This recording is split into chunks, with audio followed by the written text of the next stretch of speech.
Hello there and welcome back to Salt and Sanctuary.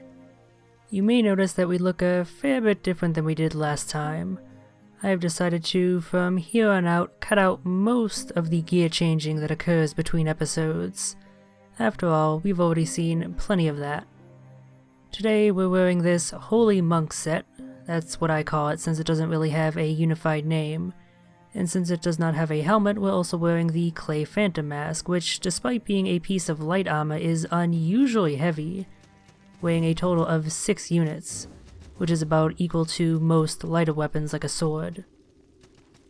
As for our offense, we're back to the mage game today, using a few new spells that we have not used before, such as the Fireball spell, which is an upgrade to the previous fire projectile sorcery that we used, as well as a superior version of the Chain Lightning, one that can strike multiple enemies at a single time. We also have a ring equip that actually alters how magic works, slightly. You know the whole elemental imbalance system that the game has in place that I explained previously? Where if you use too much of one element you'll start to take damage, unless you use the other element? Well, the Storm Ring that we have equipped makes us more susceptible to the effect of elemental imbalance, but it gives us a roughly 50% boost to the damage of all of our spells. A bit riskier to play around with, but as long as we alternate between casts of fire and casts of lightning, we'll be just fine. So, since last time, I actually farmed up a few Ember Skull Ashes, so that way we could get 2 ranks up in this Covenant here, getting another use of Golden Wine as well as that Cleansing Cloth, which cures all status ailments including the drunkenness that builds up with using our creed items.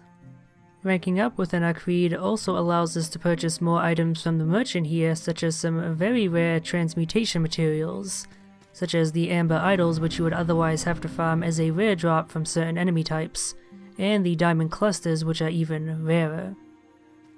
Here I'm showing us leveling up along the Tree of Skill because we're picking up a node that we have not acquired before, the File Sleeve. This gives us an alternate potion type, one that restores lost stamina as opposed to lost HP. And since we acquired this one from the Tree of Skill as opposed to ranking up in our Covenant, we will always have it when resting at a shrine or a sanctuary, even if it belongs to another creed. So what we're doing here, and what we've been doing that's not been the gear upgrading, is going back to a few areas that we've been through previously to pick up some items that we could not before, and having a bit of trouble with these armor giants. Even though magic is the game's other easy mode, using a big heavy weapon is far better in most situations. After all, the only thing you have to focus on is positioning yourself correctly and then just mashing square. Whereas with magic you have multiple spells, multiple spell loadouts, spells on your wands and staves and on your hotbar. It's just a lot to keep in mind, which can make playing with magic a little bit more tricky. At least if you're using a wide variety of spells, and especially if you're using the Storm Ring. There's another ring that completely removes the effect of elemental imbalance, which we may be seeing later, and by may I mean we will. And if you use that ring in a single powerful spell, magic is pretty OP and pretty easy to handle. But it wouldn't exactly be exciting to watch me spam a single spell over and over now, would it? I suffer for your entertainment. You better be damn thankful for it. Anyway, I haven't really been discussing the items that we've been picking up because none of them have been especially notable. We've picked up the armor set that the armor giants wear, as well as a new spell which we won't be using today.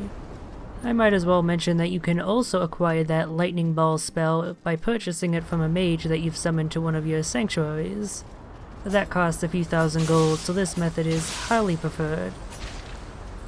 Earlier on, in the Dome of the Forgotten, we also picked up a charged ring which boosts our magic, but only by a mere 3 points, 3 levels worth, so it's not especially worth equipping, as there are much better ring effects for mages and otherwise. Right there you can see why magic can come in so handy. If you use the right spells and are careful enough to mitigate the effect of elemental imbalance, you can take out enemies from a distance before they've even noticed you. At any rate, up here above the Despondent Thief's initial location, we come to our last little bit of sidetracky treasure. A new armor set, which is a bit out of our ability to equip, as it is class 3 light armor, but we will probably be seeing it in the future.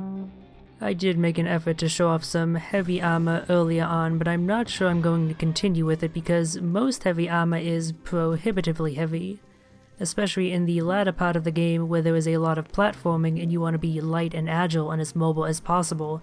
Heavy armor is just not really worth equipping. The extra damage reduction that you gain just isn't worth the trade. Just one of the many balancing issues that exist within this game. I suppose that kind of thing is to be expected when the game is developed primarily by 2 people. Anywho, that's our backtracking quota filled for the day, so let's get to exploring Hager's Cavern. And immediately we come across the Wandering Knight again. And he gives us a bit of interesting information. The Red Hall of Cages should not be here on this island. It should be in Ascaria. And the stormy castle we saw greatly resembles Cloud'Ncast, which is also located on an entirely other continent. It's as if some mad architect is here, creating perfect copies of notable landmarks. Well, whatever the case may be, we know that something strange is occurring on this island here. And if nothing else, that unexplained strangeness does explain the oddness of all of these disparate areas just kind of mushed together.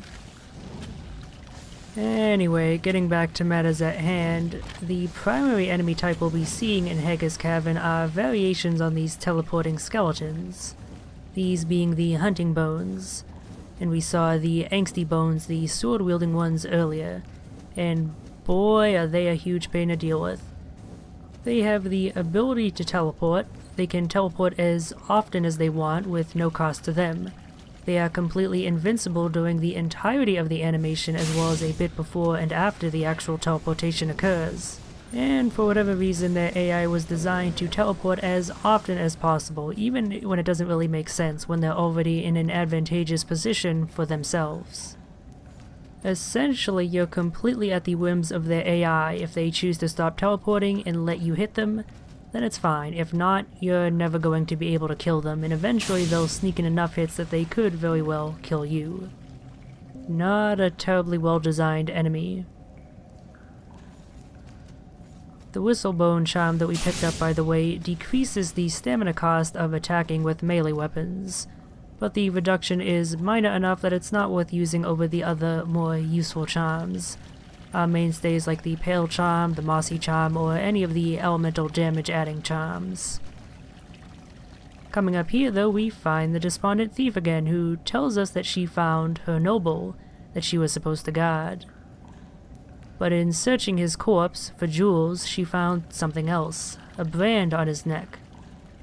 Now we have brands on our hands, but discounting magical brands, brands are typically only found on slaves, doubly so if it's found on the neck. So what exactly would a slave be doing in nobleman's dress? Clearly, she was not told the entire situation when she was sent to guard this quote-unquote noble. And here she questions whether our princess was a slave. I like answering in the affirmative here because she remarks as to both of us being clever. Either way, it doesn't really matter what you answer, it really does with the dialogue choices in this game. But she continues on, recognizing that something is afoot here and she wants no part of it. So she's abandoning her search for treasure and instead will attempt to craft a skiff and head to Coast Rock. This is why I like her. She's competent. Here we pick up a new spell, Flame Guardian, an incantation, and I show off it in another incantation, Flame Orbiters. Flame Guardian leaves a sentry on the ground that will fire weak fireballs at any enemies that approach it, at infrequent intervals. Flame Orbiter surrounds you with fireballs that can block projectiles and damage any enemies that they touch. Neither are very good because they don't do too much in the way of damage, they're fairly costly in terms of focus and stamina, and Flame Orbiter in particular does not last very long at all. If you're going to use a fire incantation, it might as well be Wildfire, which summons a huge AoE that is pretty damaging. and is good for taking out groups of enemies. Here we see just how effective magic is when it is used properly. Takes down that otherwise tough enemy incredibly quickly, mainly thanks to his low elemental defenses. The Saber Charm that we picked up leeches focus. If we have it equipped to our weapon and we attack an enemy, our focus will be restored, but it's so minor that it's not really worth using. More notably is we finally come to the other side of a one-way shortcut door, this one leading all the way back to the Sunken Keep. Unfortunately, this shortcut isn't too terribly useful since we have the easy ability to fast travel between sanctuaries. It makes me wonder if sanctuaries were perhaps a later addition or something, after all of the areas have been designed, because a lot of the shortcuts just don't end up being useful because of that fast travel. Either way, as I mentioned before, and as we saw at the end of last time, dealing with these angsty bones is a huge pain in the butt. If you can manage to stunlock them, they're not too bad, but if they get away and start teleporting, again, you're just completely at the whims of their AI. So, heading further down into Hager's Cavern and then over to the right takes us to kind of a new area. It's still technically part of Hager's Cavern, but as we continue through it, it may start to look a little bit different. Before that though, we have to take out a rather nasty split swordsman ambush. These guys attack fast, which makes our long casting times all the worse. Unfortunately, our way forward is barred by a locked door. We'll have to see if we can't find a key. Now thankfully, the key is just right over there by that switch. Unthankfully, however, it is also located near a rather nasty ambush.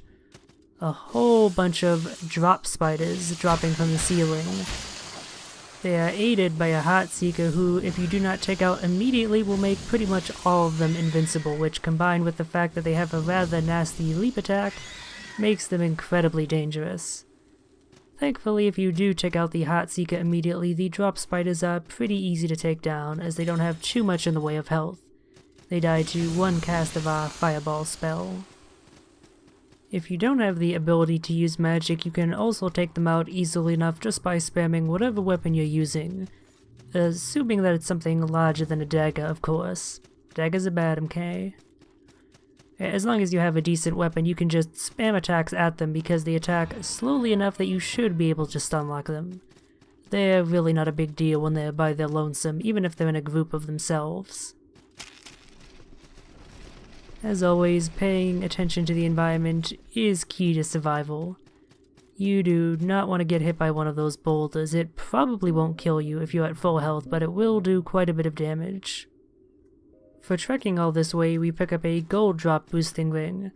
Very worth equipping prior to fighting bosses if you want to farm up some gold, since they are by far the best source of gold. But making our way over to here, we come to a section that greatly resembles the Red Hall of Cages, albeit with an interesting architectural addition over to the right there. This lady here is Minty Skell, who some call Devil Skell the Fearless, Scourge of the Red. But you can just call her Mince. I'm honestly not entirely sure what to make of her introduction here. I think it's supposed to be amusingly quirky, but it just comes across as a little bit odd to me. Maybe even a little bit humble braggy, giving you long nicknames that people apparently know you by. But all of that is irrelevant because it is she to whom we are giving that Red Lord's ear that we picked up way back when. This is why that is such an important item, because she is a very important merchant. She sells a variety of rare upgrade materials that you can't really acquire elsewhere, not without farming. And we're going to pick up a few of them, in case we want to upgrade a weapon that uses them at some point in the future. But that's all the business that we're going to conduct here, so let's quickly return to our sanctuary with one of these bells. I mentioned earlier that they're not all that useful compared to the guide's horns, but for the purposes of this LP, returning to the sanctuary is often more expedient than just walking all the way back there. If nothing else, it saves me some editing time.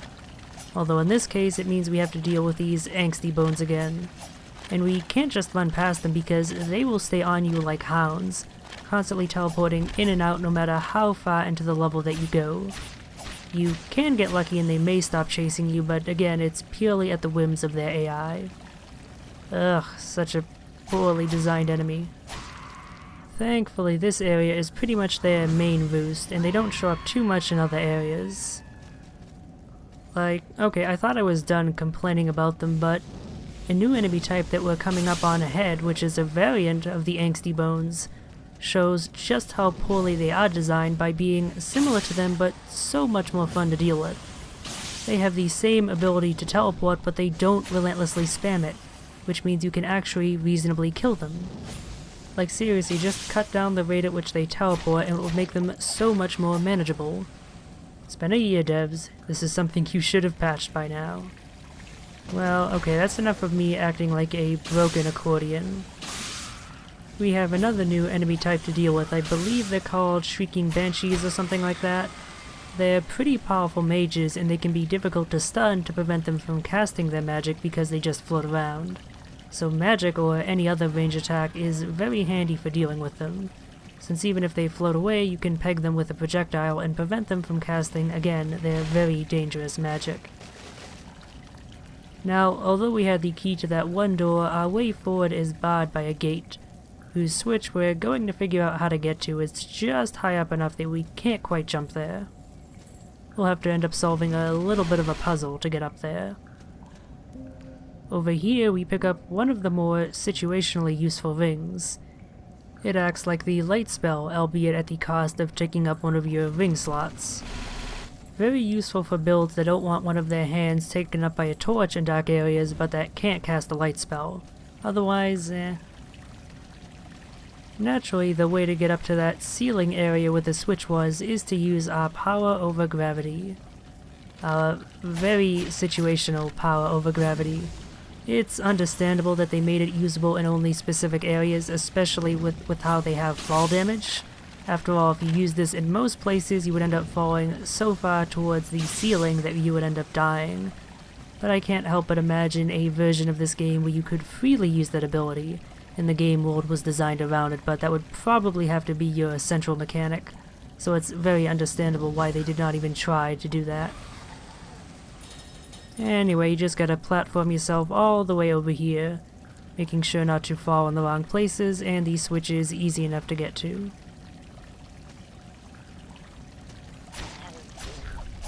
Here we have the Marauder enemies that I mistakenly said only showed up in the introductory ship sequence, but no, they show up here and in a few other places as well.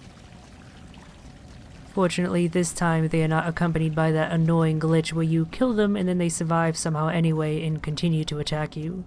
Seriously, that is such an odd glitch. Now we could head back up and around, but our supplies are somewhat drained.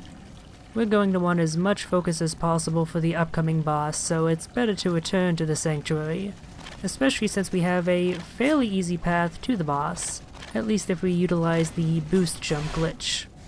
Seriously, this is a glitch that is very much worth learning since the input is not too difficult, and it is so useful in so many situations for just circumventing some otherwise longer form platforming. The Golden Stone charm that we picked up there, much like the Impen charm, adds elemental damage to our attacks, in this case lightning. Not useful against the upcoming boss who is weak instead to fire. And here we can see a perfect exemplification of the situation I described earlier where you try and run away from the Angsty Bones, and you think you get away and then they just show up again and be a huge pain in the butt. And again, who you can only take out if they decide to stop teleporting. Okay, that's the last time that I'll vag about the Angsty Bones, I swear. So here we're actually going to switch out our Storm Ring for the Link of Fire and Sky, the ring that nullifies elemental imbalance completely. This will drop our damage by a fair bit, but fire is just so much more damaging to this boss compared to lightning that it giving us the ability to just spam fireballs over and over overall gives us an increase to our DPS. So this here is the Disemboweled Husk. Not a difficult boss by any means, but one who can very quickly destroy you if you make the wrong moves, as you can see right here. His gunfire is incredibly powerful, and he can attack very quickly when he wants to. Add to that the fact that you're taking damage over time from any of the fire damage that you take, and he can do a number on your health very quickly. We only just barely survived that. It was pretty much pure luck. And we didn't survive that second volley, unfortunately. Yeah, the key to the Disemboweled Husk is staying close to him. If you stay close, then you can roll around to his other side, where he won't be able to hit you with his straight gunfire shots. As for the one that he fires up into the air, it will target you, so you simply need to be on the move and you'll avoid it automatically. Otherwise, his melee moves aren't nearly as damaging, and they don't cause that damage over time effect, so they're not all that worth worrying about. Just be sure to dodge them when you're at low HP. And that's pretty much the fight. If you don't screw up, it really doesn't take all that long to do, as this second attempt shows off.